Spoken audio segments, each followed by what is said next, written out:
everyone. Welcome to Phoenix Education.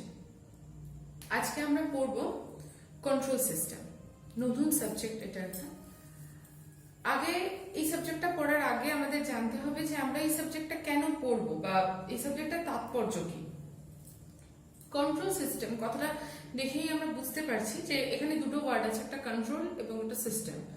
So এটা কোনো একটা মেশিন বা কোনো একটা প্ল্যান্ট এর কন্ট্রোল রিলেটেড ব্যাপার। এবার আমরা কন্ট্রোলটা কেন করব? আমরা এতদিন মেশিন আবিষ্কার করেছি, তৈরি করেছি, আমাদের কাছে মেশিন আছে, DC machine, DC motor, DC generator, alternator বা synchronous generator, synchronous motor, universal AC motor, এরকম ছোট ছোট বিভিন্ন মোটর বা এবং জেনারেটর আমাদের কাছে আছে। এবার এদের প্রত্যেকের আলাদা আলাদা কাজ আছে। যেমন মোটরের কাজ হচ্ছে ইলেকট্রিক্যাল ইনপুট এবং মেকানিক্যাল আউটপুট, মানে মোটরটা ঘুরবে। এইবার আমরা এই মেশিনগুলো কেন তৈরি করেছিলাম? নিশ্চয়ই কোনো পারপাসে তৈরি করেছিলাম, যে হয়তো ট্রেন চালাতে হবে। তো ট্রেন চালানোর জন্য আমরা সবাই জানি যে ডিসি সিরিজ মোটর ইউজ করা হয়। এইবার যদি আমরা মোটরটাকে শুধু চালিয়েই দিই, ও একটা নির্দিষ্ট স্পিডে শুধু ঘুরতেই থাকবে আর অন্য কোনো রকম কাজ ও দেবে না বা আউটপুটও দেবে না, ও একটা নির্দিষ্ট স্পিডে ও নিজের মতন চলতে থাকবে। কিন্তু এটা তো আমাদের উদ্দেশ্য নয়। আমাদের উদ্দেশ্য হচ্ছে ওর এই স্পিডটাকে বিভিন্ন জায়গায় বিভিন্ন ভাবে কাজে লাগানো। এই বিভিন্ন ভাবে কাজে লাগাতে গেলে আমাদের কি করতে হবে? ওর স্পিডটাকে কন্ট্রোল করতে হবে, কোনো একটা অ্যারেঞ্জমেন্ট দিয়ে ওর স্পিডকে কন্ট্রোল করতে হবে। এই কনসেপ্টটা থেকে বা এই ধরনের কনসেপ্ট থেকে এই কন্ট্রোল সিস্টেম সাবজেক্টটা গুরুত্বপূর্ণ হয়ে উঠেছে। এবং আমরা আজকে দেখি যে আজকে সমস্ত জায়গায়, ইনফ্যাক্ট আমাদের ডেলি লাইফেও আমরা প্রচুর এই সাবজেক্টের যে ভাগগুলো আমরা পড়বো প্রচুর ইউজ করি। পরে যখন আমি এক্সাম্পল দেবো তখন তোমরা দেখতে পাবে। তো এই কারণেই আমাদের এই সাবজেক্টটা খুব গুরুত্বপূর্ণ। এটা খুব ইন্টারেস্টিং এবং ইম্পর্টেন্ট একটা সাবজেক্ট ইলেকট্রিক্যাল টেকনোলজির ক্ষেত্রে। So let's start. Introduction of control system. তো আগে আমাদের জানতে হবে কন্ট্রোল সিস্টেম ব্যাপারটা কি। এক্ষুনি আমি যেটা বললাম যে control system defined as a combination of element arranged in a planned manner wherein each element causes an effect to produce a desired output. একটা নির্দিষ্ট অ্যারেঞ্জমেন্ট করা হবে কোনো একটা পার্টিকুলার সিস্টেমের ওপর, এবং আমরা যে আউটপুটটা চাইছি সেই আউটপুটটা ওই সিস্টেম থেকে আমরা বের করে নেব। যেমন ফর এক্সাম্পল ধরে নাও যে আ ম্যান ড্রাইভিং হিজ কার, গাড়ি চালাচ্ছে। এটা কিরকম ভাবে একটা কন্ট্রোল সিস্টেমের এক্সাম্পল হতে পারে? গাড়ির যে স্টিয়ারিংটা সেটা মানুষটা ধরে নিয়ে চালাচ্ছে, তার মানে কি সামনে কোনো রকম বাধা আসলে ও গাড়ির স্পিডটাকে স্লো করে দেবে, বা সামনে যদি কোনো বাধা না থাকে, ফাঁকা রাস্তা থাকে, ও যে স্পিডে যাচ্ছিল তার থেকে হয়তো একটু বেশি স্পিডে যাবে, কারণ তাহলে কম সময়ে ও নির্দিষ্ট জায়গায় পৌঁছে যেতে পারবে। তাহলে কি আমরা আমাদের রিকোয়ারমেন্ট ওয়াইজ গাড়ির স্পিডকে ভ্যারি করছি এবং আমাদের যে গন্তব্যস্থানে যাওয়ার সেখানে পৌঁছে যাচ্ছি। So it's a control system. It's a man-made and natural control system, both. Man-made কারণ এখানে স্টিয়ারিংটা যেহেতু মানুষ ঘোরাচ্ছে এবং স্পিডটা, গিয়ার সিস্টেম, অ্যাক্সিলারেশন এগুলো যেহেতু মানুষ কন্ট্রোল করছে, সেই কারণে এটা একটা ম্যান-মেড সিস্টেম। কোনো গাড়ির ক্ষেত্রে যদি এই জিনিসটা অটোমেটিক্যালি হয় তাহলে পুরো সিস্টেমটাই অটোমেটেড সিস্টেম হয়ে যাবে। But it is a basic example of a control system. আমরা গাড়ির স্পিডকে কন্ট্রোল করছি আমাদের ইচ্ছা মতো নির্দিষ্ট একটা জায়গায় যাওয়ার জন্য। এটা একটা কন্ট্রোল সিস্টেমের বেসিক ডায়াগ্রাম।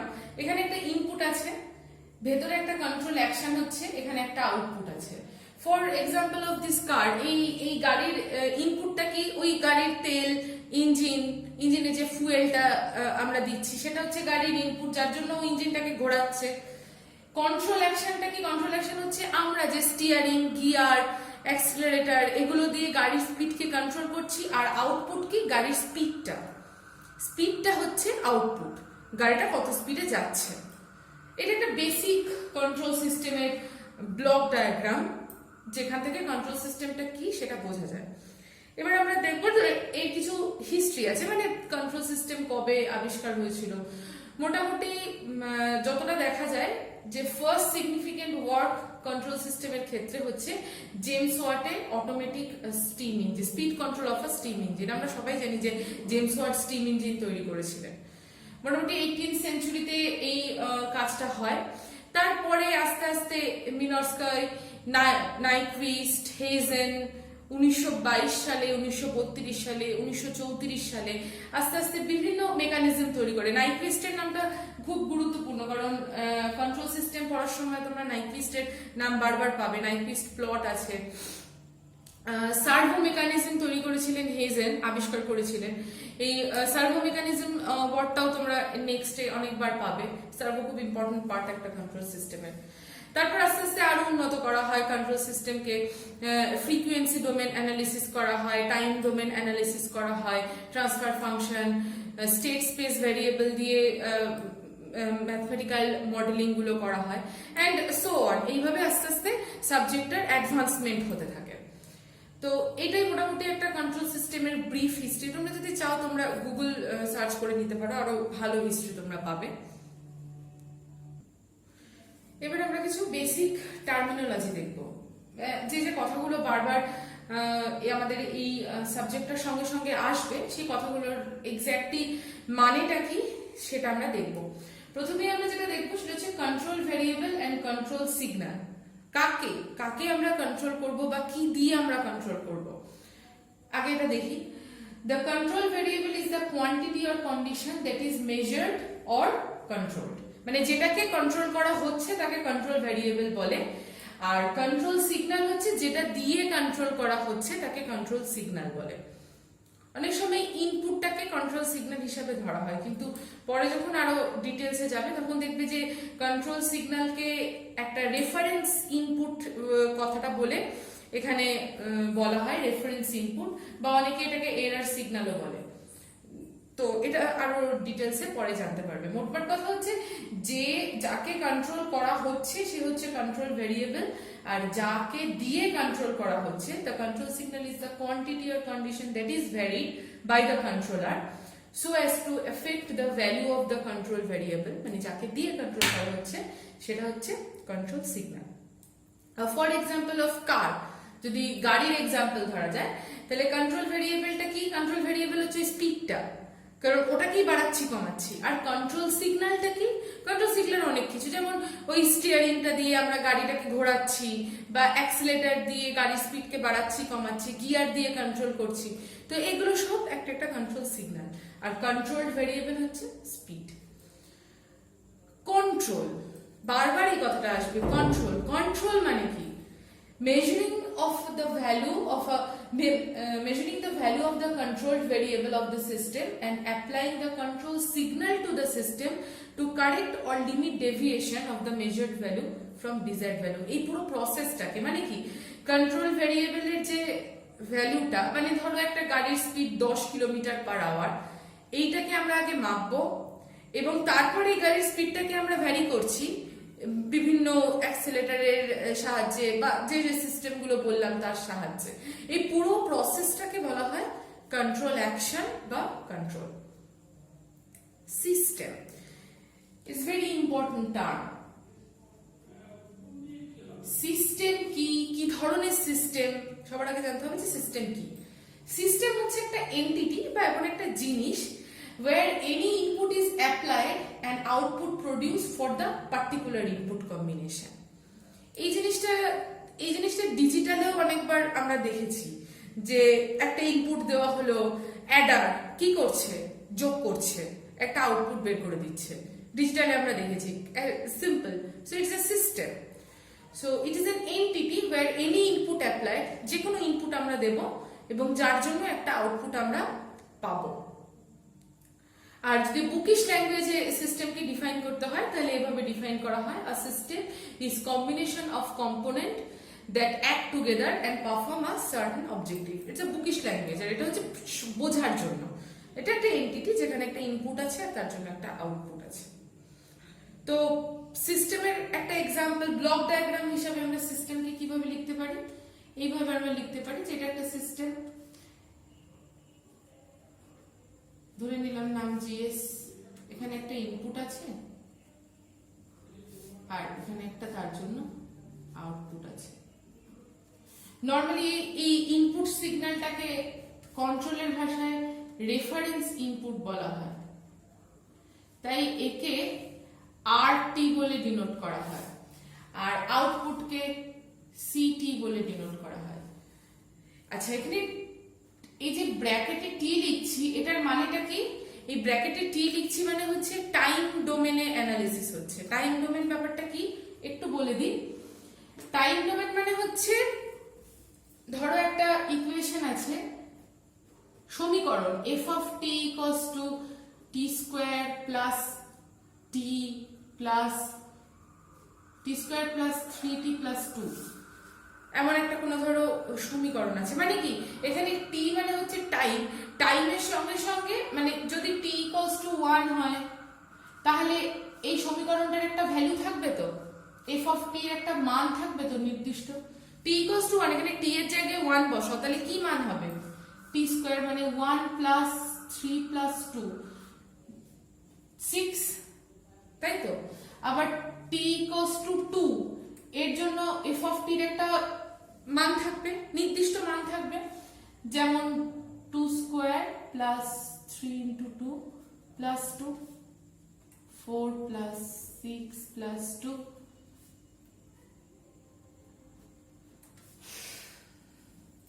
এরকম। তো এই যে সমস্ত ইকুয়েশন গুলো টি দিয়ে যেগুলো লেখা হয় এগুলোকে বলা হয় টাইম ডোমেনের ইকুয়েশন। হ্যাঁ, তো এখানে আমরা কন্ট্রোল সিস্টেমের ক্ষেত্রে আমরা এখানে দুটো ওয়ার্ড খুব পাবো, একটা হচ্ছে টাইম ডোমেন আর একটা হচ্ছে ল্যাপ্লাস ডোমেন। পরে যখন ল্যাপ্লাস পড়ানো হবে তখন ল্যাপ্লাস ডোমেনটা আমি বলে দেবো। তো তোমরা এটা জেনে রাখো যে এটা হচ্ছে টাইম ডোমেনের পার্ট। টি দিয়ে যেগুলো লেখা হয় সেগুলো টাইম ডোমেন। এরপর আমরা দেখব ডিফারেন্ট কাইন্ড অফ সিস্টেম। সিস্টেমের অনেক ধরনের ভাগ আছে বা অনেক ধরনের সিস্টেম আছে। কন্ট্রোল সিস্টেমে যে ওয়ার্ডগুলো আমরা বারবার পাবো শুধু আমরা সেই সিস্টেমগুলো সম্পর্কে আলোচনা করব। খুব ইম্পর্টেন্ট ওয়ার্ড হচ্ছে লিনিয়ার আর নন লিনিয়ার সিস্টেম কি, এটা বারবার এই কথাটা বারবার আসবে। একটা আসবে লিনিয়ার সিস্টেম আর একটা আসবে টাইম ইনভেরিয়েন্ট সিস্টেম। এই দুটো ওয়ার্ড খুব ইম্পর্টেন্ট। তো লিনিয়ার আর নন লিনিয়ার ব্যাপারটা কি একটু জানতে হবে। ডেফিনেশন যে বলছে সেটা হচ্ছে যে a system is called linear if the principle of superposition and principle of homogeneity is applied. Basically principle of homogeneity is a part of principle of superposition. এটারই একটা পার্ট, প্রিন্সিপাল অফ সুপারপোজিশনেরই একটা part.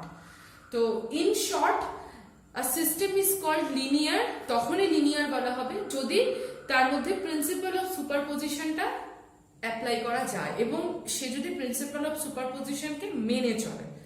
তাহলে আমাদের principal of সুপারপোজিশনটা কি সেটা একবার দেখি, একটা এক্সাম্পল দিয়ে দেখি, তাহলে আমাদের দেখতে বুঝতে সুবিধা হবে একটু। এখানে দুটো সিস্টেম আছে, ঠিক আছে? একটা সিস্টেমের নাম হচ্ছে S1, একটা সিস্টেমের নাম হচ্ছে S2।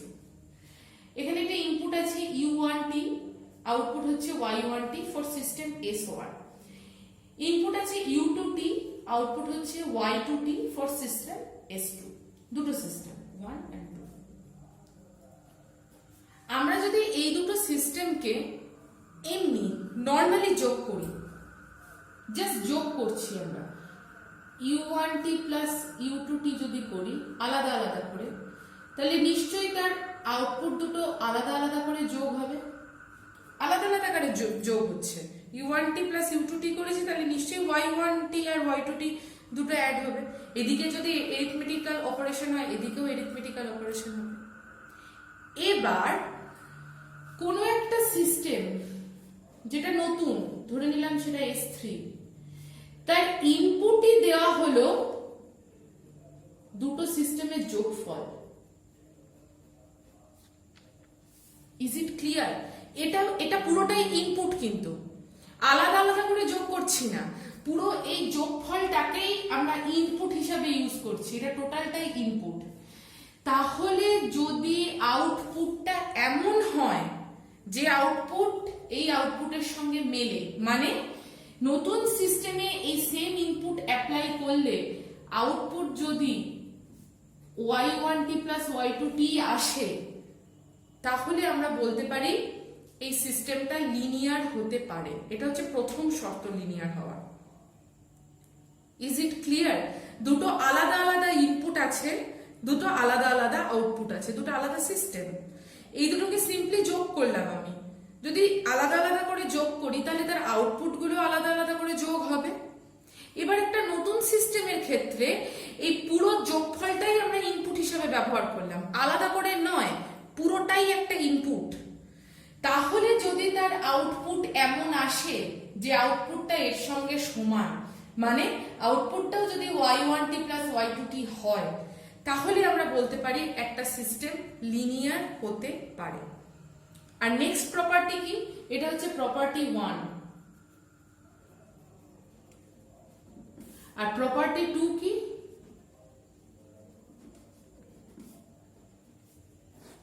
প্রপার্টি 2 হচ্ছে কোন একটা সিস্টেম আছে, ধরো সিস্টেমটা হচ্ছে S1, যার ইনপুট হচ্ছে U1t, যার আউটপুট হচ্ছে Y1t। যদি আমি সিস্টেমকে S1 কে বা ইনপুটটাকে একটা যে কোনো কনস্ট্যান্ট নাম্বার দিয়ে, যা খুশি একটা নাম্বার দিয়ে গুণ করি, ধরো আমরা p দিয়ে গুণ করলাম, p ইজ আ নাম্বার, হ্যাঁ, একটা ধরো ইন্টিজার 2 3 4 5 6 7 8 এরকম কোন একটা সংখ্যা, ভগ্নাংশও হতে পারে, পয়েন্টেও হতে পারে, যা কিছু হতে পারে। যদি আমরা এটাকে এরকম ইনপুটটাকে গুণ করি, যদি দেখা যায় নেক্সট ক্ষেত্রে ধরো একটা নতুন S1 ড্যাশ তৈরি হলো, যার ইনপুট গুণ হয়ে আছে কোন একটা নাম্বার দিয়ে, যদি আউটপুটেও সেম নাম্বার গুণ হয়, তাহলে আমরা বলতে পারি এই সিস্টেমটা লিনিয়ার। খুব সহজ ভাষায় এভাবেই বলা হয়। যদি ইনপুটকে কোনো একটা সংখ্যা দিয়ে মাল্টিপ্লাই করা হয়, আউটপুটেও যদি দেখা যায় সেই মাল্টিপ্লিকেশনের রেজাল্টটা সেম ভাবে এসছে, তাহলে সেই সিস্টেমটা লিনিয়ার হতে পারে। বেসিক্যালি এই দুটো শর্ত যদি একসঙ্গে মানা হয়, একসঙ্গে যদি সফল হয়, তবে একটা টোটাল সিস্টেমকে লিনিয়ার বলা হয়। এই প্রপার্টি নাম্বার 1 কে বলা হয় অ্যাডিটিভ প্রপার্টি,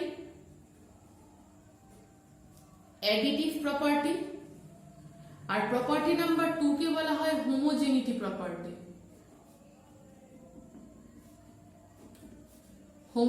প্রপার্টি। আর এই দুটো প্রপার্টিকে একসঙ্গে বলা হয় প্রিন্সিপাল অফ সুপারপজিশন। একসঙ্গে মানে সুপারপজিশন মানে হচ্ছে এই দুটো প্রপার্টির যোগফল, অ্যাডিটিভ প্লাস হোমোজেনিটি।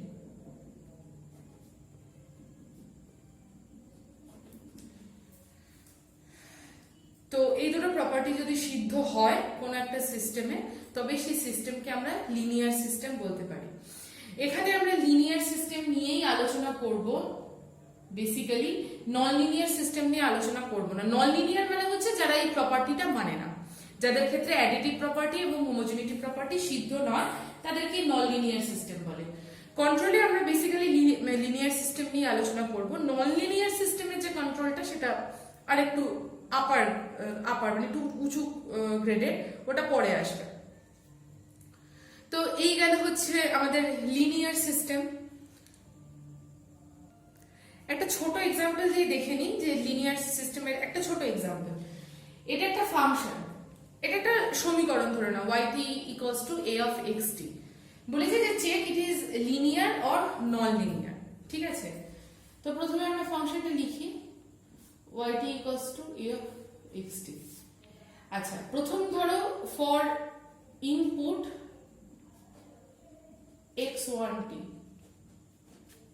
x1t ইনপুটের জন্য আউটপুটটা কি হবে? y1t equals to a of x1t, তাই তো? x of t ইনপুটের জন্য যদি আউটপুট a of xt হয়, তাহলে x1t ইনপুটের জন্য আউটপুট a of x1t হবে y1t আউটপুটটাই। ঠিক আছে? ফর ইনপুট x2t, আউটপুট কি হবে? y2t, a of x2t, তাই তো?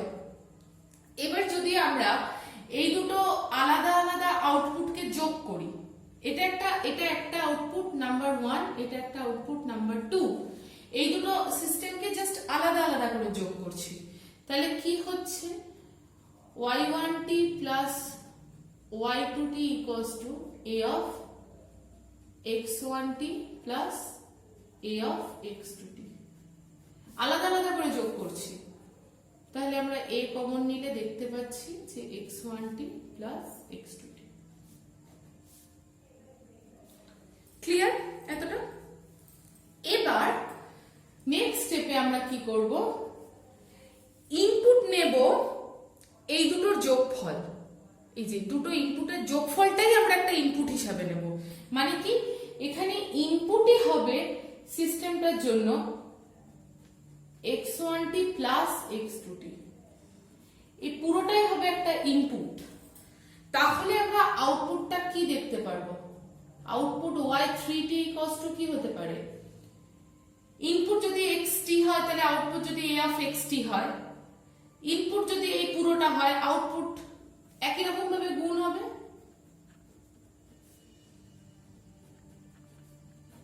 এটা এতটা ক্লিয়ার? এর পুরোটাকে আমরা ইনপুট হিসেবে ইউজ করেছি, তাহলে আউটপুট হচ্ছে এইটা। তাহলে আউটপুটটাকে যদি আমরা ভেঙে লিখি তাহলে এটা হলো, এটা হচ্ছে নাম্বার 3। তাহলে এই ইকুয়েশনটা আর এই ইকুয়েশনটা ইকুয়াল এক। দুটো সিস্টেমকে আলাদা আলাদা করে যোগ করে আমি যে আউটপুটটা পেয়েছিলাম, একটা নতুন ইনপুট অ্যাপ্লাই করেও আমি সেই একই আউটপুট পেলাম। So this system is called linear system.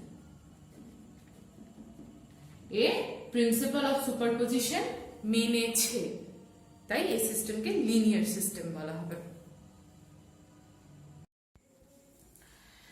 আমরা এবার করব time variant and time invariant system. Time invariant কথাটা খুব গুরুত্বপূর্ণ, বারবার এই কথাটা কন্ট্রোল সিস্টেমের ক্ষেত্রে আসবে।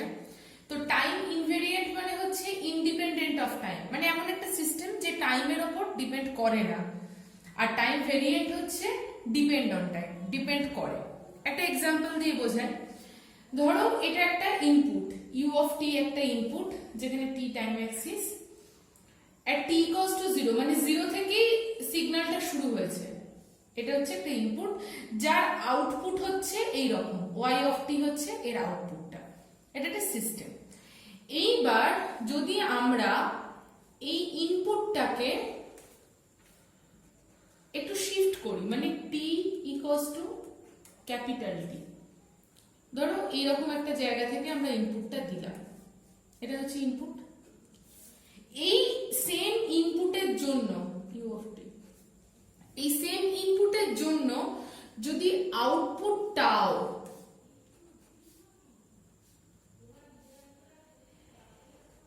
একই রকম নেচারের হয়,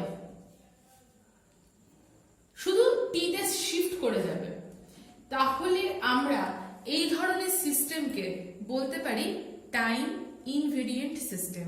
টাইমের উপর ডিপেন্ড করছে না, টাইম যতই শিফট করানো হোক না কেন আউটপুটের প্যাটার্নটা একই থাকে সেম ইনপুটের জন্য। তাহলে এটাকে যদি আমরা ভালো কথা দিয়ে বলি তাহলে কি বলতে পারি? A time invariant system is one that provides the same output for the same input irrespective of when the input is given. Irrespective of time মানে কখন ইনপুটটা দেওয়া হচ্ছে তার উপর আউটপুট ডিপেন্ড করছে না। একটা এক্সাম্পল দিয়ে বোঝাই, এটা আমাদের একদম ডেলি লাইফে ইউজের একটা এক্সাম্পল, সেটা হচ্ছে সিলিং ফ্যান।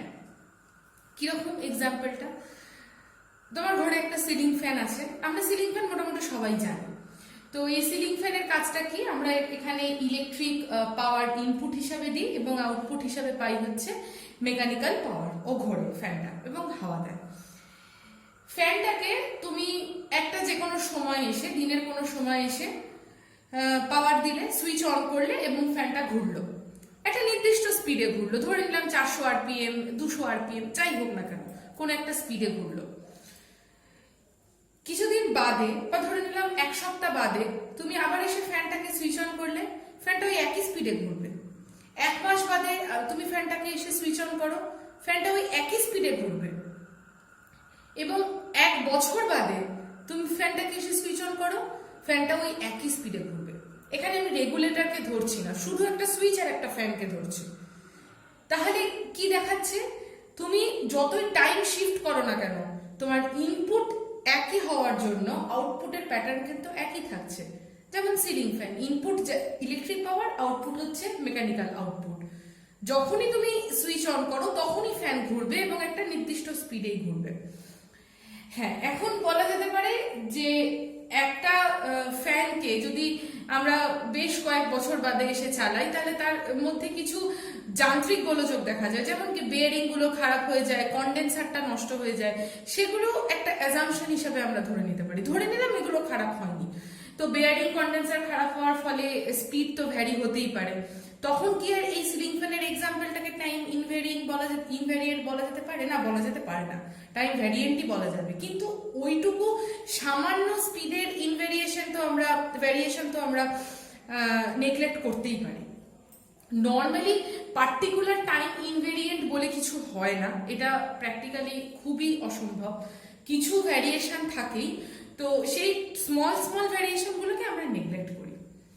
তো এই গেল টাইম ভ্যারিয়েন্ট আর টাইম ইনভেরিয়েন্ট। আর টাইম ভ্যারিয়েন্ট মানে কি, যে সিস্টেমটা টাইমের সঙ্গে সঙ্গে ভ্যারি করবে, সেটা হচ্ছে টাইম ভ্যারিয়েন্ট সিস্টেম, এর ঠিক অপোজিটটা। আচ্ছা, নেক্সট আমরা plants. A plant may be a piece of equipment, perhaps just a set of machine or parts functioning together, the purpose of which is to perform a particular operation. এই সিস্টেমের বদলে মাঝে মাঝে plants কথাটাও use হয় এখানে। মানে কি, ওই একটা যে কোনো অ্যারেঞ্জমেন্ট, যেমন ডিসি মোটর, একটা অ্যারেঞ্জমেন্ট যেটাকে আমরা, যার স্পিডকে আমরা কন্ট্রোল করব, যাকে একটা ইলেকট্রিক পাওয়ার ইনপুট হিসাবে দেব, এই পুরো অ্যারেঞ্জমেন্টটাকে প্ল্যান্ট বলা হয়। কোনো কোনো বইতে সিস্টেমের বদলে প্ল্যান্টও লেখা থাকে।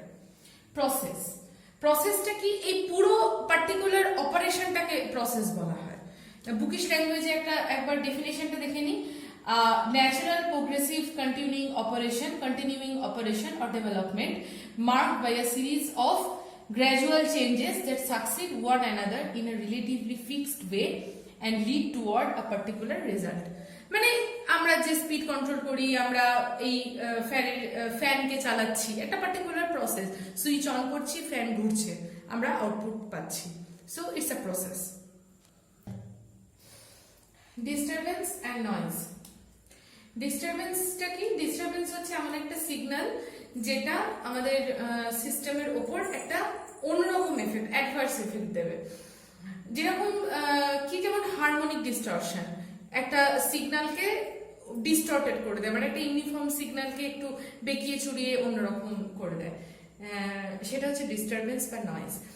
বা খুব সিম্পল একটা উদাহরণ দিই, তোমাদের প্রত্যেকের বাড়িতে হয়তো টিভি আছে, তো টিভির কাছে কখনো মোবাইল ফোনটা রাখবে।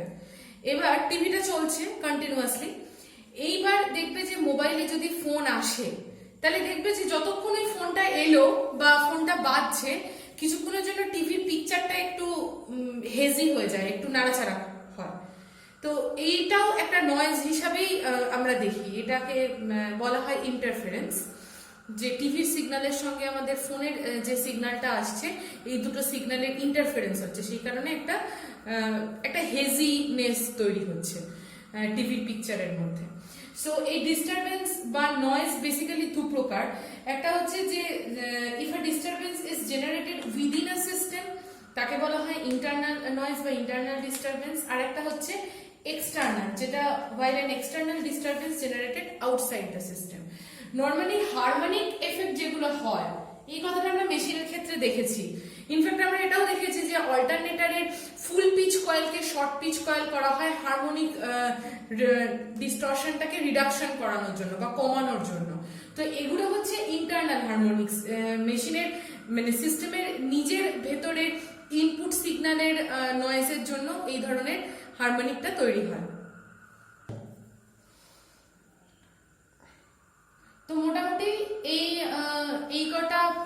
টার্মিনোলজি দেখলেই আমাদের কন্ট্রোল সিস্টেমে যে বেসিক যে টার্মিনোলজিগুলো সবসময় ইউজ করা হয় সেটা মোটামুটি কভার হয়ে যাবে। এবার আমরা চলে যাব ওপেন লুপ সিস্টেম আর ক্লোজ লুপ সিস্টেমে। সিস্টেমকে আরো দুভাগে ভাগ করা যায়, একটা হচ্ছে ওপেন লুপ সিস্টেম আর একটা হচ্ছে close loop system. Open loop system কি? An open loop system is one in which the control action is independent of output. এটা হচ্ছে সবচেয়ে সিম্পল একটা সিস্টেম যেখানে একটা ইনপুট আছে u অফ t, ভেতরে একটা কন্ট্রোল অ্যাকশন হবে এবং আউটপুট হচ্ছে c of t। Just simple সিস্টেমটা।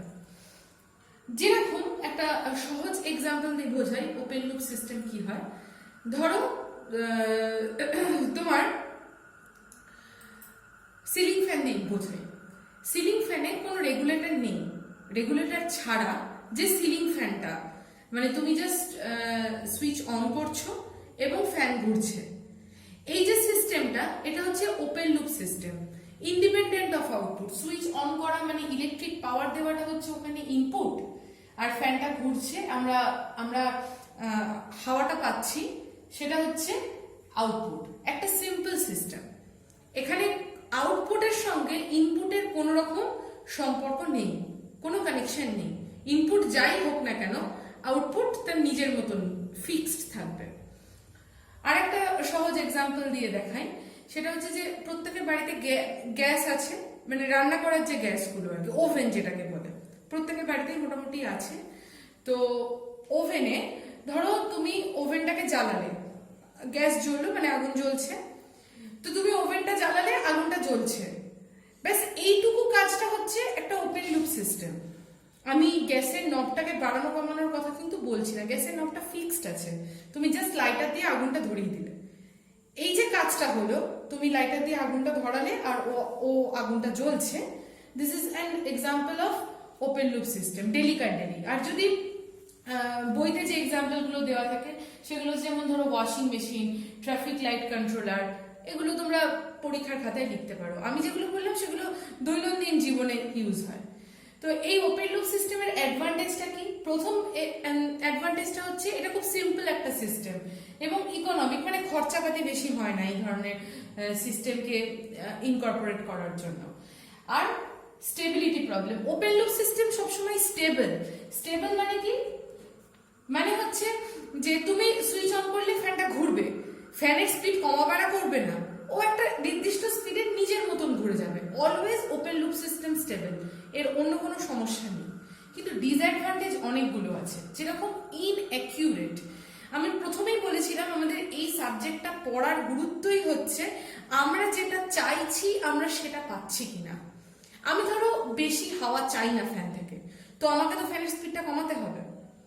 আর ওপেন লুপ সিস্টেমে আমি বললাম কি আউটপুটের সঙ্গে ইনপুটের কোনো রকম যোগাযোগই নেই, তাহলে আমি কোনো রকম কন্ট্রোল অ্যাকশনই নিতে পারবো না। তো এটা একটা ইনঅ্যাকিউরেট, মানে আমি আমার ইচ্ছা মতো আউটপুটটাকে কমাতে বাড়াতে পারছি না। আনরিয়েলাইজেবল and the effect of parameter variation and external noise is more. যেহেতু কোনো রকম ফিডব্যাক পাথ নেই, কন্ট্রোল করার কোনো রকম অন্য কোনো অপশন নেই, তাই নয়েজের পরিমাণটাও এখানে বেশি। এইটুকু হচ্ছে disadvantage. Close loop control system, এটা কি? It is one in which the control action is somehow dependent on the output. প্রথমে ব্লক ডায়াগ্রামটা দেখার আগে একটা ছোট এক্সাম্পল দিয়ে জিনিসটা বোঝাই। এতক্ষণ আমি ফ্যানের এক্সাম্পলটা দিচ্ছিলাম, এইবার ধরো ফ্যানটাকে তো আমি সুইচ অন করেছি এবং ফ্যানটা ঘুরছে। এইবার আমি ফ্যানের স্পিডটা কমাতে চাই বা বাড়াতে চাই। কিভাবে কমাবো বাড়াবো? রেগুলেটরটাকে আমি বাড়াবো বা কমাবো। এইখানে আমি কি কাজটা করলাম? এখানে আমি একটা ফিডব্যাক পাথ হিসাবে কাজ করলাম যে স্পিডটাকে কন্ট্রোল করলো অ্যাজ ডিজায়ার্ড আউটপুট হিসাবে। বা ধরো যে গ্যাসের এক্সাম্পলটা আমি দিলাম, আগুনটা তো জ্বলছে, আমি লাইটার দিয়ে আগুনটা জ্বালালাম, আগুনটা জ্বলছে। এবার রান্নার প্রয়োজন ওয়াইজ আমি কি করছি? নবটাকে বাড়িয়ে কমিয়ে গ্যাসের ফ্লেমটাকে আমি কমাচ্ছি বাড়াচ্ছি। এখানে আমি একটা ফিডব্যাক পাথ হয়ে বা আমরা একটা ফিডব্যাক পাথ হিসাবে কাজ করছি এবং পুরো সিস্টেমটাকে একটা ক্লোজড লুপের আওতায় ফেলছি। কি না আউটপুট হিসাবে ফ্যানের স্পিড হিসাবে বা আমরা কিরকম স্পিড চাই বা হাওয়া চাই সেই হিসাবে আমরা এখানে একটা ফিডব্যাক পাথ তৈরি করছি with the help of regulator and user, যে এই ইনপুটটাকে কমাচ্ছে বা বাড়াচ্ছে এবং কন্ট্রোল অ্যাকশনটা হচ্ছে। এই ধরনের সিস্টেমকে বলা হয় ক্লোজ লুপ কন্ট্রোল সিস্টেম, যেখানে যেখানে ইনপুটকে অনেক সময় রেফারেন্স ইনপুট হিসাবে বলা হয়, তাই এটাকে ডিনোট করা হয় mathematically R of T. Control অ্যাকশনটা হচ্ছে এখানে আউটপুটকে বলা হচ্ছে সি অফ টি, আর এই কন্ট্রোল অ্যাকশন থেকে একটা ফিডব্যাক এলিমেন্ট বা ফিডব্যাক পাথ এসে এই আর অফ টি তে এসে জয়েন হয়। এই যে গোল মতন এই যে সাইনটা, এটাকে সাম বলা হয়। হ্যাঁ, এবার এখানে কি হয়, ইনপুট আর এই ফিডব্যাক এলিমেন্ট যে সিগন্যালটা নিয়ে এলো, এই দুটোর ডিফারেন্স হয়। যোগ বিয়োগ কি হয় সেটা আমি বলছি না, মোটমাট কথা ডিফারেন্স হয়। এই দুটো ডিফারেন্সের ফলে এখানে একটা সিগন্যাল তৈরি হয়, যে সিগন্যালকে এরর সিগন্যাল বলে। ই অফ টি দিয়ে ডিনোট করা হয় কন্ট্রোলে।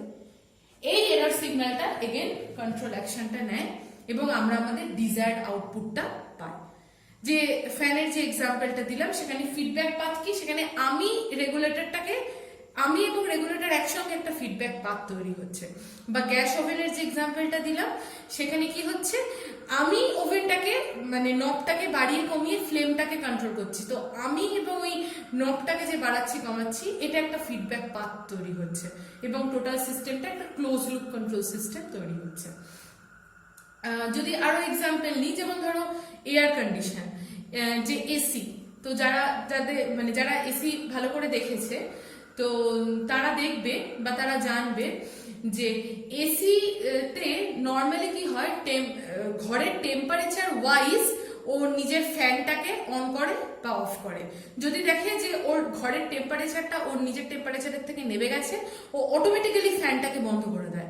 আবার যদি দেখে ঘরের টেম্পারেচারটা ওপরে মানে বেশি হয়ে গেছে, ও অটোমেটিক্যালি ফ্যানটাকে অন করে দেয়। তো ওর ভেতরে একটা সেন্সর আছে, যে সেন্সরটা রুম টেম্পারেচারকে সেন্স করে। সো এখানে ওই সেন্সরটা ফিডব্যাক পাথ হিসাবে কাজে লাগাচ্ছে, যে এসি কে সিগন্যাল দিচ্ছে যে না, ঘরের টেম্পারেচারটা বেড়ে গেছে, তুমি এবার বেশি কুল করতে হবে, তোমায় বেশি ঠান্ডা করতে হবে, তো এক্সটার্নাল ফ্যানগুলোকে অন করে দাও। আবার ওই সেন্সরটাই সিগন্যাল দেয় যে না, ঘরের টেম্পারেচার ঠিকঠাক নেমে গেছে, তুমি তোমার পাওয়ারটাকে সেভিং করানোর জন্য ফ্যানগুলোকে অফ করে দাও। তো এখানে দেখা যাচ্ছে এই কন্ট্রোলিং অ্যাকশনটা অটোমেটিক্যালি হয়। আর আমি যে ডেলি লাইফের এক্সাম্পল গুলো দিলাম, সেগুলো হচ্ছে ম্যান মেড, মানে আমরা থাকবো এবং আমরাই এখানে ফিডব্যাক পাথ হিসেবে কাজ করব। এই কন্ট্রোল সিস্টেমের বেশ কিছু অ্যাডভান্টেজ আছে, যেরকম এটা খুব অ্যাকুরেট হয়। অবশ্যই অ্যাকুরেট হবে, কারণ এই ফিডব্যাক এলিমেন্টটাই একে অ্যাকুরেট করে দিচ্ছে, আমাদের output wise, desired output wise ও ইনপুটটাকে বাড়াচ্ছে কমাচ্ছে। Reduce effect of parameter variation. Bandwidth of the system can be increased with negative feedback. এই নেগেটিভ ফিডব্যাক কথাটা নিয়ে আমরা পরে আলোচনা করব। ফিডব্যাক বেসিক্যালি দু প্রকারের হয়, একটা পজিটিভ ফিডব্যাক আর একটা নেগেটিভ ফিডব্যাক, এবং এই দুই ধরনের ফিডব্যাকের দু ধরনের এফেক্টও হয় সিস্টেমের উপর। সেটা যখন আমরা পরে ট্রান্সফার ফাংশন নিয়ে ডিটেলস আলোচনা করব, তখন আমরা এই দুটো ফিডব্যাককে নিয়ে ডিটেল আলোচনা করব। এখানে যে ফিডব্যাকটা দেখানো হয়েছে, এটা কিন্তু নেগেটিভ ফিডব্যাক, কারণ দেখো ও মাইনাস সাইনে এসে জয়েন হয়েছে। এখানে যদি প্লাস সাইনে এসে সামনে জয়েন করতো, তাহলে এই ফিডব্যাকটা হতো positive feedback. Reduce the effect of non linearity. কিন্তু এই সিস্টেমগুলোরও কিছু ডিসঅ্যাডভান্টেজ আছে, যেমন এই সিস্টেমটা অফকোর্স কমপ্লেক্স হয় আর কস্টলি হয়, because for that feedback element, এটার জন্য সিস্টেমটা একটু কমপ্লেক্স হয়। আর সিস্টেম আনস্টেবল হতে পারে।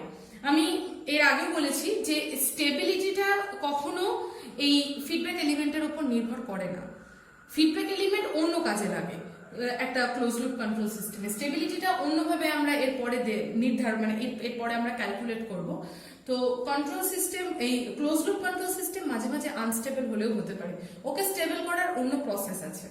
কিন্তু ওপেন লুপ কন্ট্রোল সিস্টেম সবসময় স্টেবল হয়, কারণ ওর তো কোনো ডিপেন্ডেন্সি নেই ইনপুটের ওপর, পুরোপুরি ইন্ডিপেন্ডেন্ট অফ ইনপুট। যেমন কতগুলো আরো এক্সাম্পল দিয়ে দিই, যেমন ডিসি মোটরের speed control, electric iron, air condition, যে এক্সাম্পলটা আমি এক্ষুনি দিলাম, সেগুলো হচ্ছে ক্লোজ লুপ কন্ট্রোল সিস্টেমের এক্সাম্পল। এর পরের ভিডিওতে আমরা দেখব, এর পরের ভিডিওতে আমরা কিছু ল্যাপ্লাস ডোমেন সম্পর্কে কিছু আইডিয়া করব এবং ট্রান্সফার ফাংশনের ডিটেলস আমরা দেখব। Thank you. ভালো লেগে থাকলে please like, share and subscribe our channel. Thank you very much.